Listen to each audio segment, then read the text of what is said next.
Já aconteceu com você de estar no meio de uma viagem no exterior ou num final de semana de praia, ter que resolver um problema urgente de trabalho e ter esquecido o computador do trabalho em casa?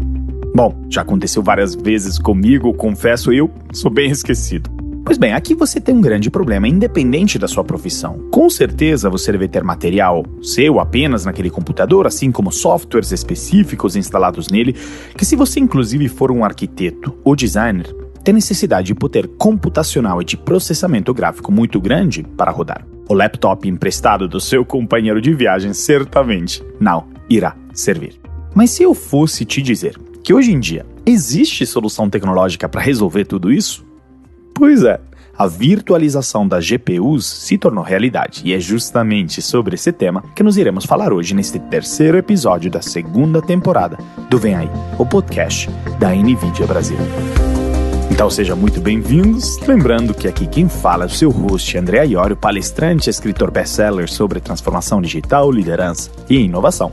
E neste episódio, conto com a participação do Marcel Saraiva, gerente de contas corporativas da NVIDIA. A NVIDIA trouxe para o mercado um conceito que você pode virtualizar a sua placa de vídeo, a sua GPU, para usar ou trabalhar o seu projeto de qualquer lugar e, o mais interessante, de qualquer dispositivo. E um convidado incrível, o Daniel Toledo, Managing Partner e CEO da Koenigsberger Vanuc, arquitetos associados que têm muita experiência com virtualização. O que acontece é que você está num ambiente avançado, muitas vezes de engenharia, de design, de arquitetura, na indústria criativa, na indústria do cinema, e aquele trabalho que é super importante, que tem um prazo, as pessoas que têm uma remuneração, têm um custo de pessoal, elas não estão trabalhando porque elas não têm a ferramenta disponível na hora que elas precisam, não só com as aplicações, mas com o hardware que elas precisam consumir naquele momento. Então isso permitiu que a workstation saísse, das mesas e fosse para o data center.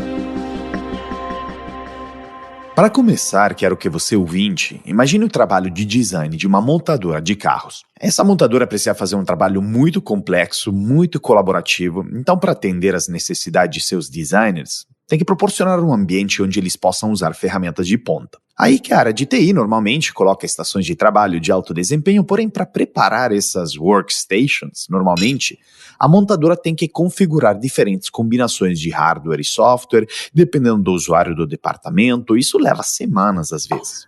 Além disso, quando o layout do time de design mudar, ou um departamento for reorganizado, o trabalho de realocação desses hardwares e softwares é muito pesado e caro. Então, Marcel, te pergunto para começar, como que a tecnologia hoje pode apoiar na resolução de problemas como esses? André, esse realmente é um desafio que até foi acelerado pelo desafio pandêmico que a gente viveu aí nos últimos anos, Então, Total. Grandes projetos complexos, que vai desde um veículo, de um edifício, de um prédio, enfim, projetos que determinam multidisciplinas e múltiplas equipes, múltiplas pessoas interagindo, sempre acaba tendo aí demandas colaborativas que, se as pessoas estão no mesmo ambiente, a gente pode dizer que é relativamente fácil de resolver.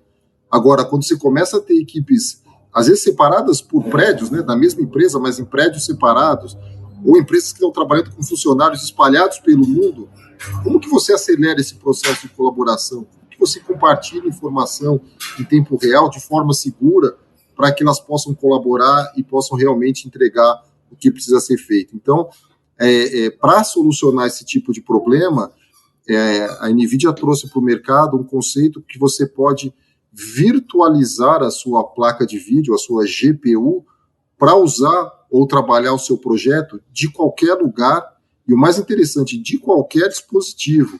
Então, se eu estou numa viagem de negócios e eu preciso abrir um projeto e fazer alguma alteração nele, eu não preciso carregar o meu computador poderoso com uma super placa de vídeo, com um monte de disco, um monte de memória, abrir num local distante, acessar esse arquivo, fazer a alteração e depois enviar para quem precisa da atualização. Então, com esse conceito de você poder acessar essas informações e acessar essa máquina virtual, que ela pode estar em qualquer lugar, a gente resolve esse problema. Então, esse conceito da virtualização, de permitir você, de qualquer dispositivo, de qualquer lugar, acessar um projeto, acessar um trabalho, realmente facilita. É mais ou menos o que a gente está acostumado aí no mundo não workstation, de compartilhar um arquivo numa ferramenta de SharePoint, de compartilhamento de um Google Sheets, que você pode trabalhar a sua planilha de uma forma remota, que várias pessoas tendo acesso, né? Então, num PC, num notebook, num celular, isso é fácil. Agora, imagina você poder fazer a mesma coisa num projeto 3D, num projeto complexo, que aí a gente está falando de arquivos enormes, que você precisa de visualização 3D, e ter o mesmo conceito de poder trabalhar de qualquer lugar, de qualquer dispositivo. Então, é uma evolução bem interessante. Então, fundamentalmente, você está virtualizando, digamos, o poder, digamos, de processamento, então você não precisa ter o hardware ali próximo de você, e você, através de uma interface de desktop remota, consegue então ter acesso a tudo isso. Isso, imagino, flexibiliza o trabalho, reduz custos, tira aquelas dores de cabeça que a gente tem de estar fisicamente ali. E como você disse, a cada vez mais dá a chance da gente trabalhar a nível colaborativo ao redor do mundo. E aqui neste episódio temos um grande exemplo de uso de virtualização em seus projetos, pois nosso convidado, Daniel, é sócio-diretor da Koenigsberger Vanuc Arquitetos Associados, que desenvolveu um projeto de virtualização de GPUs para que seus profissionais, seja arquitetos e engenheiros, pudessem acessar seu data center de qualquer lugar. Então, Daniel, nos conte melhor como isso funciona no ato prático, no dia a dia da sua empresa, e quais os benefícios para seus arquitetos. Andréa, começar aqui lembrando, foi muito bom que você abriu com o caso de um departamento de engenharia e design numa montadora, né? Porque eu sou sócio do escritório de arquitetura, mas eu comecei a minha carreira, eu sou engenheiro mecânico, e eu comecei no departamento de engenharia de uma montadora. Então você se identificou muito bem naquele exemplo. Você disse, caramba, era tão difícil e chato naquela época, talvez fosse, né? Você começou numa época que talvez não tivesse tecnologia de virtualização. Eu disse, nossa, ainda bem que chegou o Marcel da NVIDIA para resolver meus problemas, eu não, né? Foi a minha empresa, pelo amor de Deus. Mas olha, naquela época eu cunhei o termo que era workstation dependência, entendeu? Porque isso. A gente era completamente dependente da estação de trabalho. Realmente, esse nosso projeto de virtualização começou lá na montadora, tá?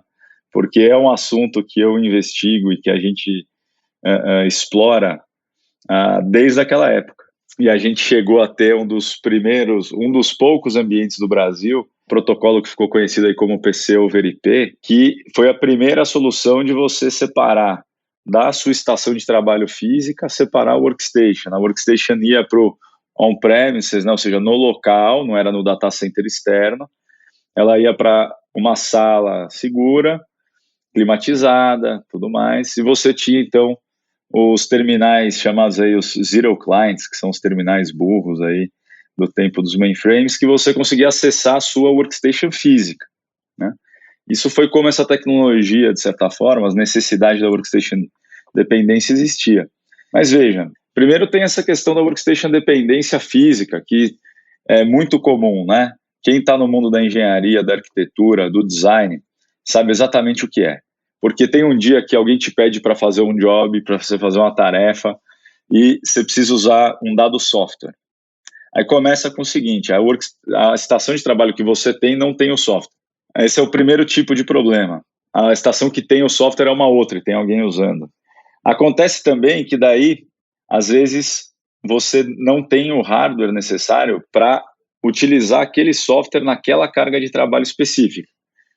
Aí você pede para usar a máquina de alguém. Aí alguém fala para você, à tarde você pode usar, eu troco com você. Aí você vai lá, perde todo aquele tempo para logar na máquina que você não está no dia a dia, demora para iniciar a sessão do Windows, tudo mais. Quando você loga, você descobre que não está instalado lá o software. Aí você abre um chamado, um ticket lá na TI. Lá na TI, aí começa. Aí começa.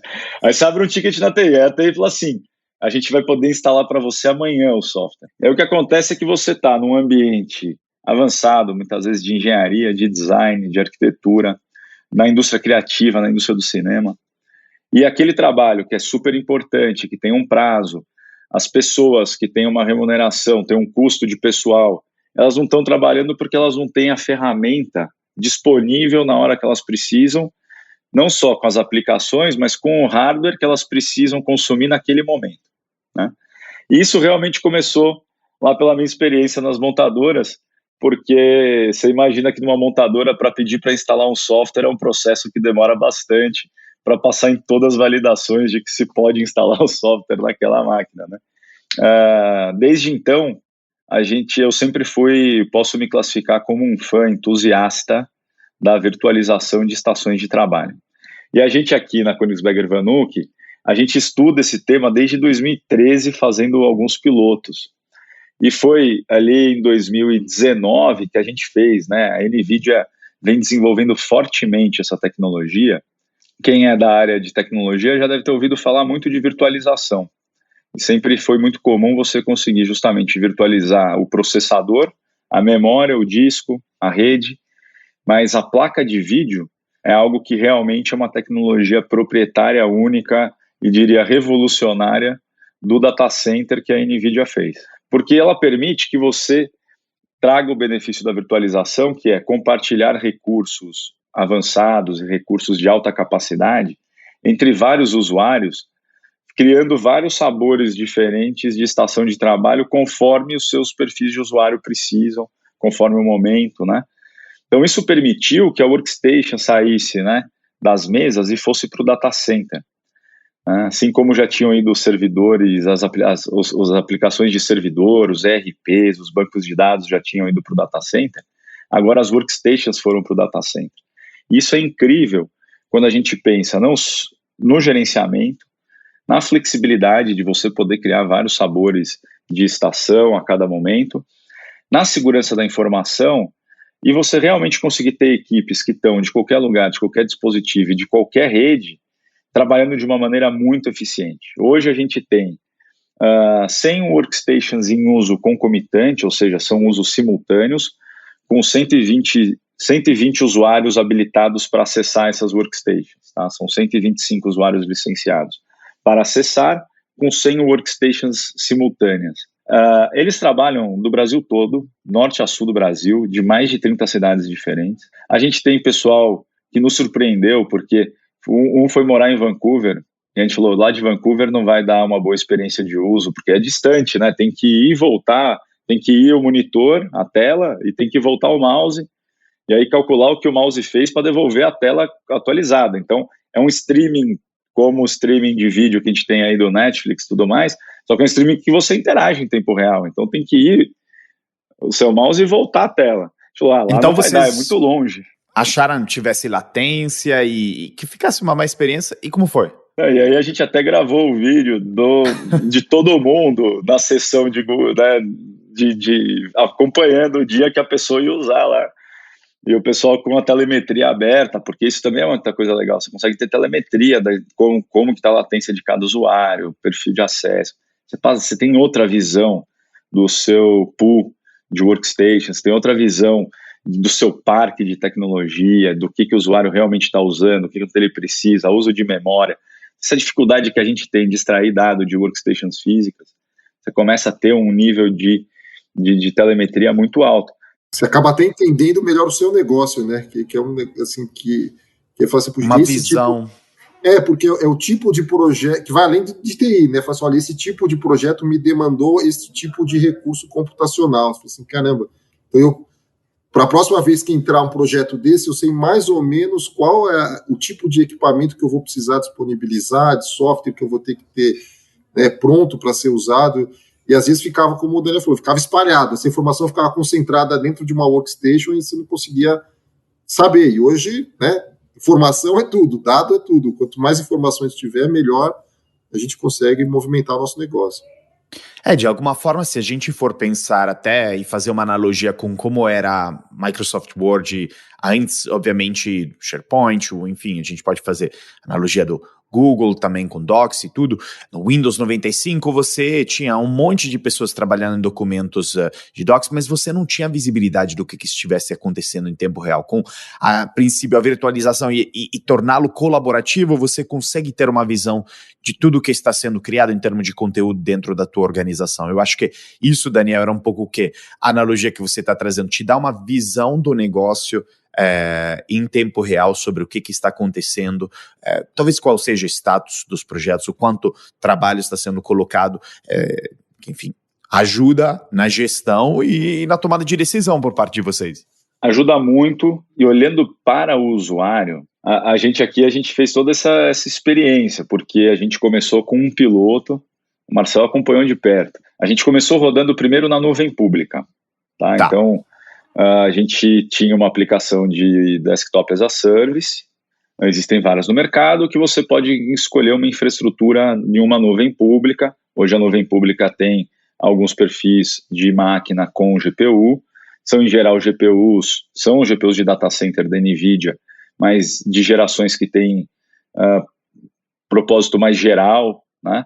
E, hoje na nuvem pública você encontra as placas de vídeo avançadíssimas para inteligência artificial e as de propósito geral da NVIDIA que permitem gráficos, inferência e computação científica numa mesma placa. Então a gente começou rodando esse ambiente e a gente começou a ver o desafio de justamente fazer o deploy de workstations virtuais na nuvem pública. E aí a gente então convidou, né, contou para a NVIDIA que a gente estava querendo fazer esse projeto. Eu te confesso que a gente achou que era pouco audacioso. Isso foi muito legal da NVIDIA, porque é uma empresa gigantesca, né, referência global em inovação, e a gente, um escritório aqui no Brasil de 100 profissionais, fazendo projetos de grande escala, grandes edifícios. Claro. A gente fez o Sesc na Vida Paulista, o Brascan Century Plaza aqui em São Paulo, na Joaquim Floriano, entre tantos outros edifícios importantes da cidade, não só de São Paulo, como no Brasil todo. Mas a gente falou, a gente é muito pequeno, né, NVIDIA, e eles engajaram com a gente e falaram, não, a gente vai ajudar vocês a colocar o projeto de pé. Depois outros parceiros também se juntaram. Esse projeto, para ficar de pé, precisa de uma rede de soluções, e todos esses parceiros foram cruciais, mas a NVIDIA é quem justamente tem a solução de como, tem as GPUs, né, avançadíssimas, com a solução do software que permite virtualizá-las. E aí a gente começou a montar nosso próprio ambiente, né, Marcelo? Você precisa de muita flexibilidade nesse tipo de projeto. Então, às vezes, dependendo da oferta da nuvem pública, ela te trava de um jeito que fala assim, olha, é isso que tem, e você não pode mudar. Digamos, não é tão customizada nem customizável devido ao fato que trabalha com muitas vezes clientes muito grandes, escala. Que não tem problema também, mas é que vai muito do projeto. Então, por isso que sempre quando a gente trabalha esses projetos de virtualização, é entender o como que precisa ser feito, entender qual é o tipo de solução que o cliente está buscando, para justamente olhar o caminho tecnológico que a gente vai seguir e depois o caminho financeiro, né? Que não tem que nenhum projeto. Esses projetos, às vezes, inovadores são ótimos, mas tem que parar em pé, né? Um jargão que a gente usa aqui, ou seja, o que eu estou gastando, de alguma forma, eu tenho que ter algum retorno ou em produtividade, ou né, em disponibilidade, ou em coisas intangíveis, por exemplo, segurança da informação, que é algo crítico, enfim, tem que sempre colocar isso em questão. Então, quando o Daniel trouxe aí o plano dele, né, o que ele estava fazendo, com a gente... Com a NVIDIA, a gente é uma grande startup aqui. Ele falou assim, cara, vamos entender, vamos ajudar, vamos abraçar, porque no final ele vai consumir a minha tecnologia de ponta a ponta. Ou seja, puxa, ele está usando o que eu tenho de melhor no data center, ele está usando o que eu tenho de melhor em virtualização, e aí está gravando um podcast com a gente hoje. Ou seja, é algo que... Isso é parceria. E vale lembrar que a gente também roda em redes da NVIDIA. Usando o network da NVIDIA, exatamente. O network NVIDIA. Então, o nosso ambiente, hoje a gente tem a nossa própria, no passado já chamaram isso de VDI Farm, né? Era uma fazenda de servidores, de uma infraestrutura de desktops virtuais. Hoje em dia chamam de pool, né? Outros já chamaram isso daí de mainframe. Os termos mudam, mas o conceito é aquele. O conceito é o mesmo. A gente tem... É incrível, né, você pensar, porque a gente tem essencialmente uma pequena geladeira, tá? que na verdade ela é mais um forno mesmo, porque produz uma energia incrível. A gente tem um rack, um único rack que tem 90 centímetros de largura, tem acho que 780, alguma coisa do tipo de largura, tem menos de 1 metro de largura, certo? Com 1 metro de profundidade, então falando de 1 metro quadrado, aí tem a área de passagem na frente do data center, a área do fundo para manutenção. A gente está falando em 3 metros quadrados, a gente tem 100 workstations. É impressionante, né? Então, você olha a densidade disso, é incrível. A gente hoje, nossas workstations, o nosso, esse pool que a gente tem operando, que é administrado por nós, a gente tem lá servidores, storage, rede, dedicado a entregar a workstation virtual, fica num data center Tier 3, então ele não está mais aqui dentro do nosso escritório físico, ele está num data center Tier 3. A gente leva o quê? Segurança da informação, alta disponibilidade, e o que isso daí permite a gente ter? Por exemplo, 90% menos material. Então hoje a gente tem um ambiente que a gente tem 90% menos placas de vídeo, CPUs, as estações em si, 90% menos fontes.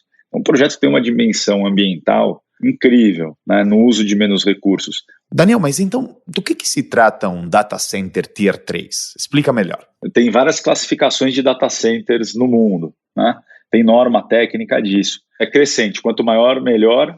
Se eu não me engano, a norma especifica até Tier 4. E um Tier 3 significa que ele tem redundância de energia, com 2 entradas de linhas de energia diferentes, redundância de grupos geradores, redundância de ar-condicionado, sistemas de prevenção e combate a incêndios sofisticadíssimos, que não são só baseados em sensor de fumaça, também é baseado em temperatura, várias formas de extinguir incêndio, redundância de todos os sistemas de lógica, né, de rede.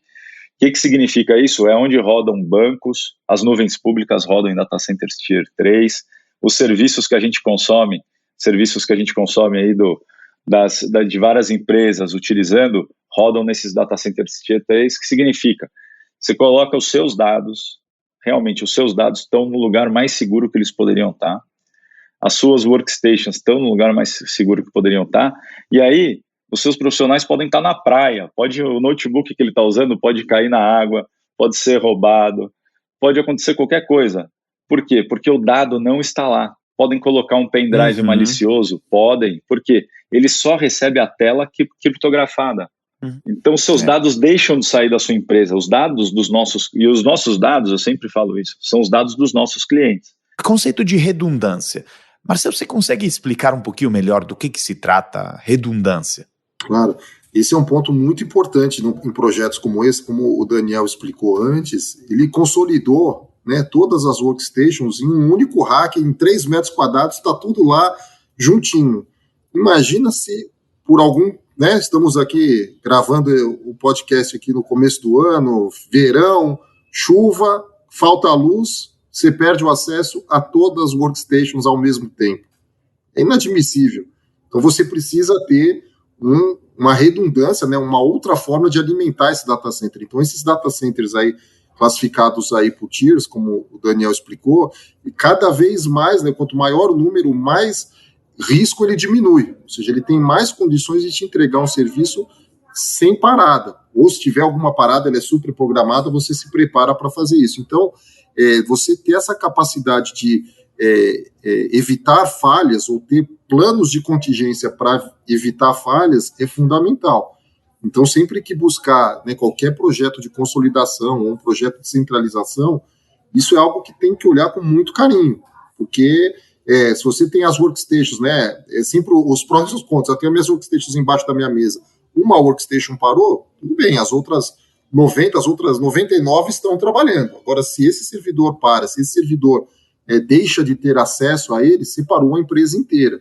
Então, escolher bem também o seu, né, parceiro aí de data center, o seu fornecedor, fazer uma avaliação crítica é muito importante para não trazer outros problemas quando você está resolvendo um. E até agora ficou muito claro quais são os benefícios da virtualização das GPUs para, obviamente, empresas como a Königsberger Vanuc, empresas automotivas, empresas, digamos, que estão criando algo para o cliente. Mas vamos nos colocar na perspectiva do cliente.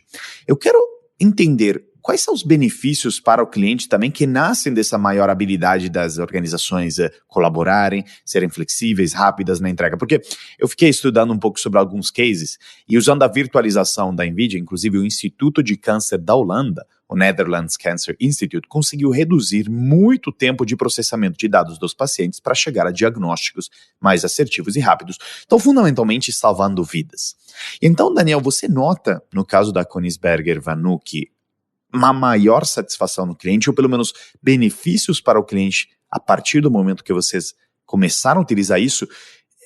Como que isso impacta o cliente, afinal? Primeiro, eu penso que quanto menos o nosso cliente perceber que tem tecnologia no que a gente faz, melhor a gente está usando tecnologia, né? Porque a tecnologia ela tem que ser quase que desaparecer do processo, ou seja, porque ela é tão boa que ela não está lá presente. O que a gente tem muito aqui, eu vou falar que tem 2 clientes da virtualização. Tem um cliente que é o usuário, ele é cliente da virtualização, porque você tem que contar para ele que agora não é mais a máquina física, é a máquina virtual. Ele sempre vai desconfiar, né, Daniel? Ele sempre vai torcer o nariz inicialmente. Agora, quando eles começam a usar, você também tem que lembrar que você tem que fazer ajuste, você tem que entender a carga de trabalho, né? Não é uma coisa que você põe na tomada, põe para funcionar e vai ser... Cada software pode precisar de um certo ajuste de configuração, de entrega da visualização desse software, mais ou menos recurso. Mas quando você passa por esse processo, é incrível o que os usuários podem fazer. Então, primeiro eu vou falar como cliente o próprio usuário. O usuário, ele fica, assim, muito satisfeito, porque muda a forma dele se relacionar com o próprio trabalho dele, porque ele acaba tendo capacidade de processamento de verdade. Então, você imagina que a gente aqui na Koenigsberger Vanuc, a gente demorava, às vezes, 1 semana para fazer um vídeo, renderizar um vídeo, demorava 1 semana. Por quê? Porque a placa gráfica era a mesma, não importa se estava rodando uma pequena carga de trabalho ou uma carga de trabalho enorme de renderização de vídeo. A gente até tinha 100 workstations físicas que estavam paradas no fim de semana, mas não dava para juntar essas placas físicas em uma única grande placa. Agora, com a tecnologia de virtualização da NVIDIA, o que acontece? A gente usa as placas de vídeo que são as A40 da NVIDIA. Essas placas são as placas mais avançadas em termos gráficos, o Marcel pode contar. Essas placas têm 48 gigabytes de memória de vídeo. Os números são impressionantes, tem 10.000 cores, né? 10.000 núcleos de processamento, 40 teraflops, e aí nem eu sei explicar, mas quem está ouvindo pode saber, é muita coisa, né? O que isso significa? Isso significa que no dia a dia, uma placa de vídeo dessa pode ser usada por até 16 usuários em configuração de workstation, tá? Então, uma categorização da NVIDIA, que a partir de 3 GB para cada máquina virtual, isso é uma workstation. Abaixo disso é para usuários de desktop mesmo, para usar os aplicativos comuns. Para usar aplicações gráficas, é a partir de 3. Então, cada placa pode atender 16 workstations. Durante o dia, essas placas estão atendendo 16 workstations. Só que daí chega a noite, chega fim de semana, a placa está lá disponível. O que a gente pode fazer? E a gente faz isso. A gente tem máquinas que a gente chama de máquinas Ultra Render. As máquinas têm nome, a gente chama ela de Pro Render Ultra. Essa máquina, é uma máquina que ela fica desligada no dia a dia e no fim de semana as pessoas podem ligar ela. Quando liga, ela liga com a placa de vídeo inteirinha para ela. Então ela liga com 48 GB de vídeo, com 10.000 cores, só para ela. Ela liga com 32 processadores físicos, 192 GB de memória RAM. É uma ultra mesmo, essa é uma impressionante. Só que aí você pensa do ponto de vista agora do usuário, é incrível, porque ele está usando uma máquina que, assim, só numa empresa muito sofisticada que ele teria uma máquina dessa para poder fazer o vídeo dele. Sabe que isso acontece? Os vídeos caíram para ser feitos de 1 semana para algumas horas. Então, isso permite aos usuários sentirem uma outra forma de trabalhar. E aí, eu vou te levar agora para o lado do cliente, o segundo cliente, que é o nosso freguês. Por que é legal para ele? Eu vou falar primeiro do render. Aquele cliente que precisava muito, semana que vem, de ter um material para apresentar no comitê de investimento dele para aprovar o projeto, para apresentar para os proprietários do terreno, para apresentar para um grupo de investidores. Ele agora consegue receber imagens renderizadas, vídeos, coisas que eu não conseguia, porque demorava uma semana para fazer o vídeo. Agora eu consigo fazer um vídeo rodando de madrugada numa máquina ultra e entregar para ele no dia seguinte. Talvez até edições e ajustes em tempo muito mais rápido. Opa, revi isso, mas amanhã tenho reunião de conselho, preciso... A gente nunca gosta na primeira, né? Exato. Gostei daquela luzinha ali, vamos mudar. É mais fácil estas, digamos, edições e ajustes mais rápidos. E aí tem um segundo motivo que é importante para o cliente, que é sobre confiabilidade do próprio serviço, e que é aquilo que a gente está falando de nem perceber que tem a tecnologia, né?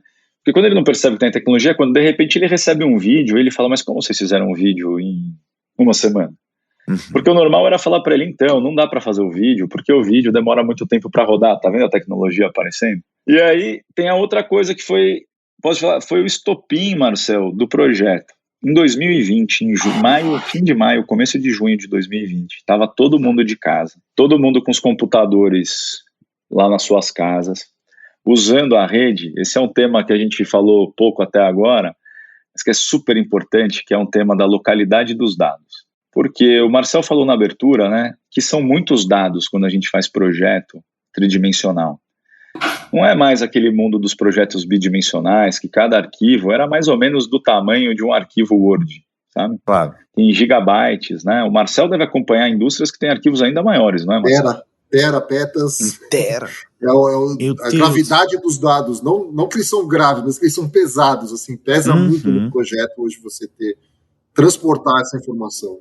Esse que é o ponto, então provavelmente conectado ao tema da rede, pois transferir esses dados em tempo real é muito, muito desafiador. O que acontecia? As pessoas estavam, os servidores dos dados na nuvem pública, as pessoas em casa com seu desktop, usando a internet. Todo mundo viu o que aconteceu com a internet quando todo mundo foi para casa, né? A interação com esses servidores hoje em dia é em tempo real. Colaboração em tempo real. O mesmo modelo tridimensional de um edifício tem vários arquitetos trabalhando nesse mesmo modelo ao mesmo tempo. Um está trabalhando na cobertura, outro trabalhando no pavimento tipo, outro trabalhando no lazer, outro no subsolo. Algum está editando janelas, outro está editando pilares. Então, você tem essa necessidade de colaborar. Os dados estavam saindo do data center, tendo que ir até a casa das pessoas e voltar para o data center, e essa coisa ter uma orquestração e sincronização. O que aconteceu foi o seguinte, Andréa, um projeto de um cliente muito importante do escritório, que tinha que atender uma exigência no processo de licenciamento junto à prefeitura, travou. Mas quando eu digo travou, ele travou completamente. E a gente ficou 2 semanas com a equipe trabalhando 24 horas. A gente mudava o turno, porque ele travou, mas não travou. Dava para mexer um pouquinho, depois outro pouquinho. Tinha turno, tinha gente que trabalhava um pouquinho, depois outro pouquinho, depois outro entrava até 2 da manhã para tentar fazer, junto com o time do exterior que forneceu o software para a gente, time de especialista, e meu cliente ligava para mim e falava, olha, aí é quando a tecnologia aparece, né? Eu até expliquei para ele, falei, a gente investe muito em tecnologia, a gente tem um time muito competente, mas isso aconteceu na pandemia. Ele falou, mas isso não é para acontecer, não é por isso que eu te contrato, né? Aquele tema, exato, da tecnologia aparecendo. Você prefere que não apareça, porque aí tudo está dando certo. E aí eu tive que explicar para o cliente, no caso era para a cliente, né, por que ela não estava recebendo o projeto dela. E disso veio, agora a gente tem um motivo de fazer esse projeto. Porque isso nunca mais aconteceu, entendeu? Eu ia dar um exemplo bacana de usuário, cliente e tecnologia, que a gente tem um caso super legal também com o Instituto Mauá, da Faculdade de Engenharia. E lá tem a pessoa de TI, que é o meu cliente, e tinha o cliente do cliente dele, que são 2, o aluno e o professor. Quando ele trabalhava com workstation física, ele dizia que saía a briga entre professores para ver quem que ia usar o laboratório com a melhor máquina. Que devia ser mais ou menos a analogia dos arquitetos aí do Daniel. Depois a experiência do aluno. Puxa, às vezes ele está fazendo um laboratório mais complexo, um equipamento ruim, e ele não vai exercitar corretamente, não vai usar o software corretamente, e no final vai ser meio frustrante a experiência do aluno. Quando ele virtualizou o ambiente, ele disponibilizou qualquer laboratório a qualquer momento, para qualquer aula, para qualquer professor. Ele falou assim, antes ele tinha que ele tinha que pegar o horário do professor, para ver que dia que ele estava na faculdade, para ver quais laboratórios estavam disponíveis, para poder montar a grade de currículo. Você imagina o tempo que o pessoal ficava fazendo isso por conta de não ter o workstation correta para o serviço correto. Hoje ele fala assim, a administração da universidade me manda a grade, eu já preparo o laboratório em alguns minutos. O professor chega e fala assim, olha, eu preciso instalar esse software. Ele falou assim, em 2 horinhas o software está instalado em qualquer workstation, porque a workstation não está lá, ela é virtual. Então, na hora que ele carregar, ele vai buscar a imagem lá no data center e virtualizar. Então, assim, realmente a forma de trabalhar muda, né? Que eu acho que o Daniel passou bastante por isso. A forma com que funcionários, os arquitetos, os engenheiros trabalham muda. Só que aí você cria um outro problema, né? Agora o seu cliente final vai querer vídeo todo dia, vai querer vídeo toda semana, vai querer atualização em tempo real, né? Então, assim, exato. Fica acostumado já e vai começar a pedir direto. E eu acho que é super interessante termos chegos nesse ponto, porque eu sempre gosto de até um pouco encerrar aqui com umas reflexões mais filosóficas e mais sobre o futuro. Porque, convenhamos, estamos falando obviamente da área de arquitetura, estamos falando de design, mas eu quero trazer uma analogia, ou pelo menos um paralelo com o que está acontecendo na área de AI generativa, com a explosão do ChatGPT, do OpenAI, que quando a gente olha, ChatGPT, fundamentalmente, consegue hoje se comunicar de forma quase indistinguível dos humanos. Então ele fundamentalmente cria conteúdo textual de forma quase indistinguível dos humanos. Então a minha pergunta, começando pelo Daniel e depois o Marcel, complementa com a sua visão também, eu queria encerrar com esta reflexão. Se a gente olha para o futuro da digitalização da arquitetura, onde a gente combina evoluções exponenciais em supercomputação, inteligência artificial, simulação da física dos elementos e tudo que a gente falou de virtualização dos ambientes de trabalhos e da GPU, eu queria perguntar, qual a sua visão sobre até onde a tecnologia nos poderá levar no mundo da arquitetura, da computação 3D? Você acha que a inteligência artificial permitirá a criação de imagens 3D tão imersivas que simulam perfeitamente o mundo físico e onde elas irão igualar as habilidades humanas? Ou a tecnologia é só um grande meio para aprimorarmos nossas habilidades humanas e continuaremos, obviamente, arquitetos, designers insubstituíveis? Realmente a gente discute muito essa questão, que é uma questão filosófica na arquitetura, né? Porque, claro que hoje em dia está sendo discutido todo dia, a todo momento, está se falando, né? Como você bem colocou, do ChatGPT e as discussões, será que isso substitui a gente, não substitui? Qual é a diferença entre escrever um bom texto com o ChatGPT e escrever um bom texto sozinho? E com certeza na arquitetura, né, surge essa primeira pergunta que é, se o papel do arquiteto é criar, né, espaços, edificações, como também algo que é técnico, mas algo que também é uma manifestação cultural, como que essa interação com a tecnologia pode ajudar ou pode atrapalhar? Acho que a primeira coisa é que a gente acredita que a tecnologia ela vem para potencializar as nossas capacidades. Eu acho que ainda tem muita coisa que a tecnologia vai fazer de bem por nós, porque a gente ainda tem que colocar cota em desenho. As cotas são as medidas de cada espaço, a gente ainda tem que colocar informações elementares lá nos objetos, a gente ainda tem que fazer memoriais descritivos e escrever eles do zero. Então, acho que ainda tem uma primeira fase muito grande, que a inteligência artificial vai ajudar a gente a automatizar e aperfeiçoar tarefas que permitem a gente se dedicar mais àquilo que a gente é único, capaz, singular, em relação as nossas tarefas. E eu queria destacar um ponto que você colocou, André, que é essa questão multifísica, né? E complementar daí essa questão da inteligência artificial, das simulações computacionais, com o que o Marcel falou junto com o Omniverse e Digital Twins, né? Acho que o grande potencial que isso tem é fazer a gente conseguir realmente no metaverso, né, nos gêmeos digitais, trazer os fenômenos físicos para dentro dele. Que hoje os fenômenos físicos e multifísicos, né, que são muito difíceis, ou seja, o desenho ele é perfeito, né? O desenho ele não tem tolerância, não tem erro de construção, não tem desvio, não tem umidade, chuva, não tem gravidade no desenho, né? Então, eu acho que todos esses sistemas vão se unir e quanto mais eles aparecerem, exatamente isso. Acho que a coisa mais incrível do ChatGPT é que ele é exatamente aquilo. Ninguém vê a tecnologia. A tecnologia está invisível, né? Mas tem muita tecnologia lá. Quanto mais a gente conseguir fazer isso na arquitetura, fazer com que o processo de trabalho dos arquitetos tenha que ser menos orientado, quanto menos os arquitetos tiverem que saber de tecnologia, porque o que eles querem e sabem muito é de arquitetura.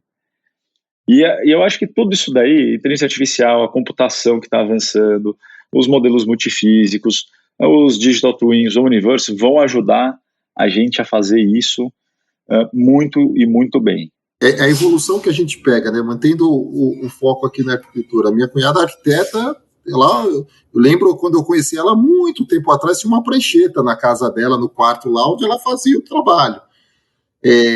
Com certeza, algumas gerações depois na faculdade já não usam mais. Talvez alguns usam só para mostrar como era, mas quando você vai trabalhar já não tem mais.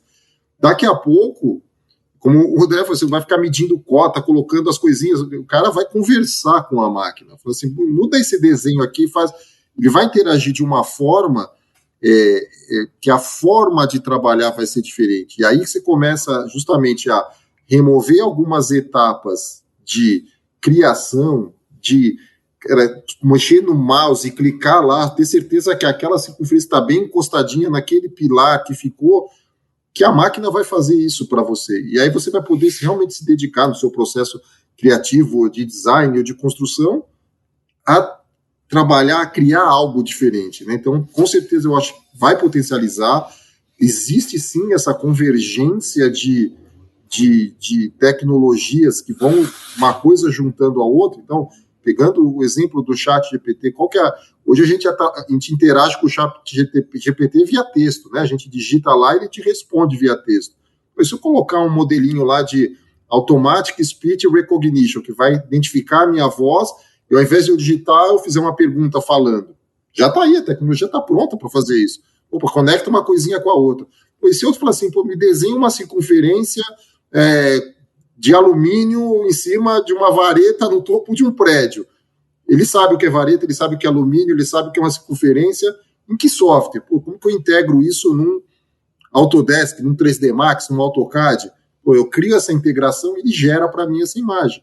Então você começa a juntar elementos que vão simplificando e aí você passa, aí seria mais, né, para a segunda etapa evolutiva o AI generativo 3D. Marcel, você foi falando e eu lembrei aqui que às vezes a gente confunde a interface humana com a tecnologia com o que de fato acontece nas máquinas, né? E a verdade é que tudo que a gente está desenhando está virando linha de código, né? Então, assim, tudo é escrito. Quando você fala, faz uma cota, puxa aqui, faz abre um vão numa parede, tudo isso é texto. Nada disso, a gente faz com o mouse. Exato. Mas lá no software, tudo isso é texto. É linha de código. E é impressionante, porque, de novo, assim como hoje o ChatGPT pode escrever linhas de códigos de forma tão assertiva quanto um desenvolvedor humano, quem sabe irá poder realmente fazer desenhos aí. E, porém, como a gente viu ao longo da discussão toda, com o tema da virtualização, com o tema também de plataformas colaborativas, da evolução dos workstations, o que é muito interessante é que sempre, assim como foi na história, a tecnologia vem, se a gente estiver disposto a abraçá-la, para nos ajudar. Eu acho que ela vai acabar jogando contra para aquele que diz, não, mas eu não preciso mudar a forma de trabalhar porque eu sou melhor que a tecnologia. Tem algumas coisas onde ela acaba sendo mais eficiente e produtiva e pede com que a gente repense o que é nossa prerrogativa, nosso escopo, nosso dia a dia. Eu acho que, afinal, vem fundamentalmente para somar, assim. Os nossos arquitetos continuam tendo os seus conjuntos de lapiseiras e canetas para fazer os seus croquis, e fazer seus esboços. A tecnologia, são camadas que vão somando. A gente não precisa abandonar as ferramentas antigas para assumir as ferramentas novas. A gente tem que combinar elas para fazer o que a gente pode fazer o máximo do nosso potencial. Muito bom, senhores. Assim, a discussão foi... Dá para ficar até amanhã, né? Exatamente, ainda mais nessa parte aí sobre o que está por vir. Nós não temos uma bola de cristal, mas com certeza palpites e convicções nos temos. Ficou bem claro que todos vemos isso com um bom grau de positividade e otimismo. Então, com certeza sairemos todos mais produtivos, nossos projetos, nossas entregas mais assertivas. Quem vai se beneficiar, enfim, como a gente disse, é o cliente. Seja ele usuário das workstations, seja ele cliente final de nosso projeto de design, ficou bastante claro. Então, eu queria agradecer muito pela conversa. Daniel, muito obrigado por ter aceito aqui o convite de estar conosco no Vem Aí, o podcast oficial da NVIDIA no Brasil, e obrigado por suas colocações. André, um grande prazer, muito obrigado, foi incrível estar aqui com vocês, com o Marcel e com todo mundo que acompanha a NVIDIA. Marcel, como sempre, muito obrigado também por estar aqui conosco, realmente sempre com esse conhecimento, essa ponte aí das tecnologias da NVIDIA para trazer um pouquinho elas de forma mais simples, simplificadas para o nosso ouvinte. Muito obrigado, Marcel, como sempre. Claro, eu que agradeço, e sempre é bom ter o cliente contando a história, mostrando realmente que é possível fazer, que dá para aplicar, que tem benefício. Não é fácil, dá trabalho, mas vale a pena aí o esforço, porque o resultado sempre, se fizer bem feito, vai sair. Então, eu que agradeço de novo a oportunidade de poder fazer esse bate-papo e tentar passar um pouquinho aí da experiência de transformar a tecnologia, a inovação, coisa bacana aí no nosso dia a dia. E é com essas reflexões e aprendizados sobre os benefícios da virtualização de GPUs que nos despedimos, caros ouvintes do Vem Aí. Foram muitos os aprendizados com o Daniel da Königsberger Vanuc e com o Marcel, e quero que você reflita em tudo isso, como dever de casa. E é com isso que agradeço a sua atenção a nome da NVIDIA e do seu host André Iorio. E nos vemos no próximo episódio do Vem Aí, o podcast oficial da NVIDIA Brasil.